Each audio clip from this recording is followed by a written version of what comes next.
Hey there, my gorgeous goddesses, and welcome back to your third bucket and the last video in my playlist called How Do I Adopt the Soft Life? Why is it so important for women to adopt the soft life? And in a nutshell, it's important because really big things are impacted when you, as the mother, cannot relax. Your legacy is impacted. Your family is impacted. Their families are impacted. And running around has kept us in fight or flight. It's kept our cortisol levels high. We don't know how to relax because we don't know how to relax. We've never seen a woman inside her body, and if she was either dead by 36 like Marilyn Monroe, or a bitch like my grandmother, who I didn't know existed until I was 7 or 8. Only an idea. Two of the feminine women that I was privy to in my growing up days. What are they good for is what I would hear. Well, what we're good for is we're good for the vibration and the frequency that we offer to the people around us. And that is safety and stability. And when I can offer safety and stability to my family because I'm not bringing in a homeless man or a man that needs to be fixed or a man that needs help, or I'm not bringing in male friends into my community of women who are vulnerable, because men cannot be women's friends. They cannot, and this is one of the things we learn in the Yumminess Revolution. And I'll get into it a little bit with this last bucket. So far, our level up has been a journey of highs and lows, and the lows can get pretty low. And having your support system, having your therapist there every 2 weeks or once a month to keep defining and redefining some of these concepts that you're deconditioning from is going to help you skyrocket. It's going to protect your family and protect your wealth and protect your entire lineage by keeping the wrong men away from you. And if you're married, you can't have friends as men.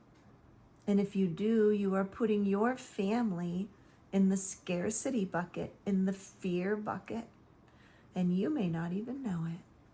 So, diving into this bucket, it's not easy. But on the other side comes the self-respect, the health, the happiness, no matter who's in my life. Because in the Yumminess Revolution, I'm going to teach you how to get into your body so that your feelings are going to start making the decisions for you. So let's talk about the third bucket that I want you to organize your level up in. And your field exercises are to do one thing in each bucket every single day. And if it's the same thing you're doing every single day to up-level that bucket, and you do it for weeks, you're going to find out it's going to get easier to add another thing. And those are the micro habits that we talk about in the Keys to Connection class. So check out my website and see if a container where you can come in and say, hey, I tried this and it didn't work, what do I do, fits you. So, first bucket is romance. And we talked about how being romanced is done from you first to see if you can even hold the pleasure of it. A lot of times men come into our lives with the flowers, and then after a while we say, oh, we don't need that. We need to cut that shit out. We also need to cut out the romance of when we do bring a man into our lives, we need to allow him to step up. And in Upleveling Your Dating Identity, we talk about ways that we can ask him to step up. And what's so easy about online dating and my program is that we are not dating for the man. We are dating for our stability and safety with men. And if we can hold the vibration of safety and stability, because I can filter out the men before I even get out on a date with them and allow them to deselect, which is a process that you have to be okay with, so that you don't waste your time going out on dates with men that aren't your vibe. And as you level up, you're going to find most of the men are only after certain things, like what do you bring to the table? And those are the easy ones to level up out of. And you can do it with grace and kindness and compassion. And that is something you're going to learn in updating your doing identity. So the second bucket is luxury. One of the womanhood codes is that women multiply everything she receives. She receives a seed in the womb, she can multiply a baby out of it. A whole new human being with their own spirit and their own destiny. Like, how awesome is that? But we underplay our multiplication gifts, and then they're used against us. So here's an example. If somebody says that you're too much, they're using your multiplication gifts against you when it doesn't serve them.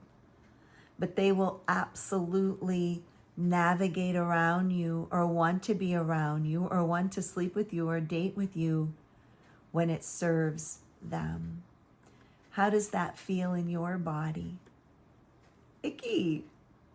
And you need to feel the ick and be able to say, oh, thank you so much for providing me with our mismatch so that we can both find the loves of our lives. Or to be able to tell a woman friend that gives you the booty call the day before, hey, thinking of you. No, you're not. You just have an open ticket for the luncheon tomorrow. But to reply to her masculine energy with calmness and compassion is, I appreciate the text and the phone call, and I'm otherwise engaged tomorrow. That's it. No, thank you. Just you appreciate her masculine energy, but you're otherwise engaged. No, thank you. None of that. No, I'm sorry.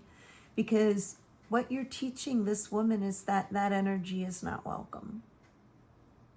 Because she is a woman, she is feeling the cold shoulder, otherwise engaged. I don't want to call you and talk to you and get to know you because you don't want to get to know me. And I know you don't because of your booty call invitation. But you don't have to make her feel horrible about it. Just move on. And that frequency of allowing her to just move on down the road without shame, without blame, is what's going to up-level your frequency into the romance and luxury. Using your roses in your goddess bath and visualizing that you're in an infinity pool on a private yacht in Dubai. And the stars are sparkling off the sea in front of you as the sun sets.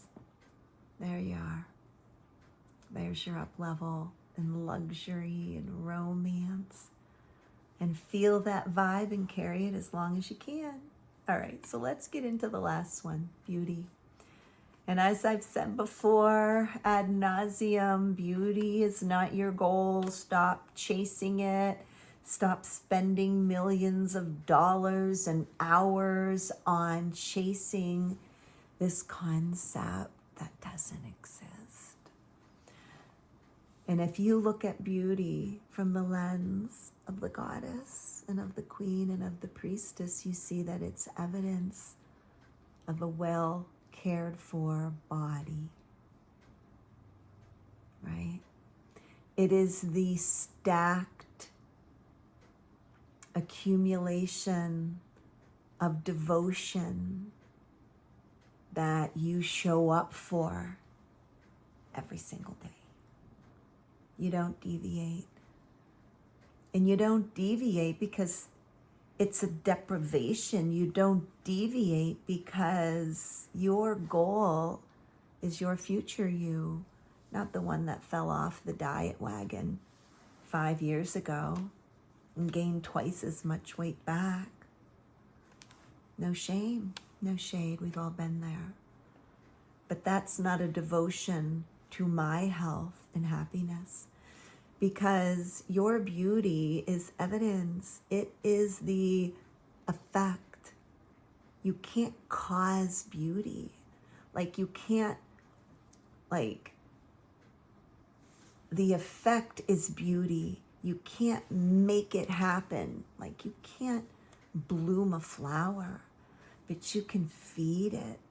You can give it devotion and show up every day and talk to that ceiling and talk to that girl in the mirror and wink and flirt with her in every reflection you can find. And it's not the narcissistic flirt. It's the flirt of, I see you, so when someone sees me, there is a standard that they must meet in order to get close to me.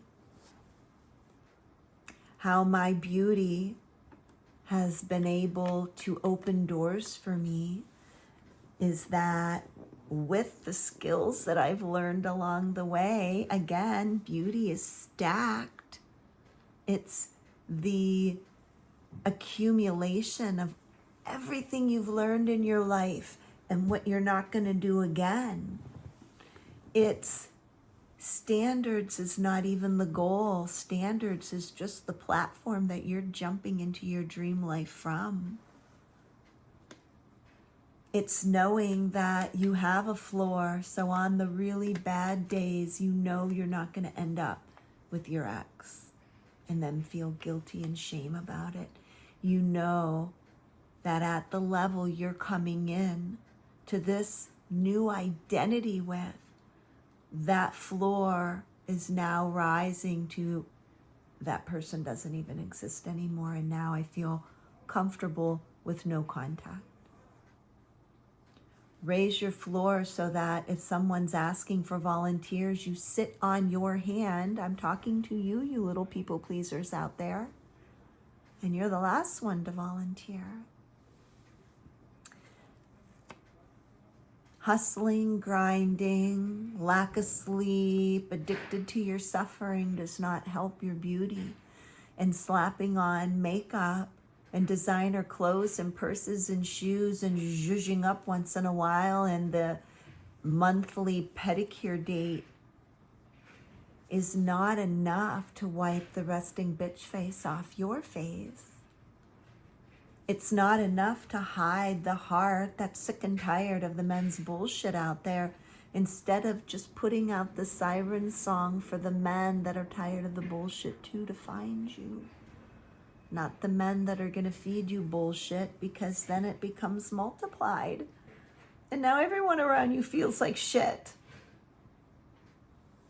Let's filter those people out, and the women that are in relationship. Your shift is going to create the need for the men to rise or walk away. Either way, you get a provider in your life. And if a man has been married to you for years and years, over a decade, he loves you. He may not be showing it right now, and you have the opportunity to turn that around with your organization of your up level and your ability to feel when your old identity is cracking and it's painful and you just lost someone, or you know you have to leave them behind, and you leave them behind with the prayer, may you never lose sight of my light. Even in your darkest days, may you never lose sight of my light, because my focus and vision is on me and my future self. If any of this resonates with you, like, share, and subscribe. Check out my voice and add your voice to it. Women in the second half of their lives have so much wisdom to offer because we have been through the shit. Coming out on the other side, let's help our daughters alleviate that shit in their lives. All right. Good luck out there.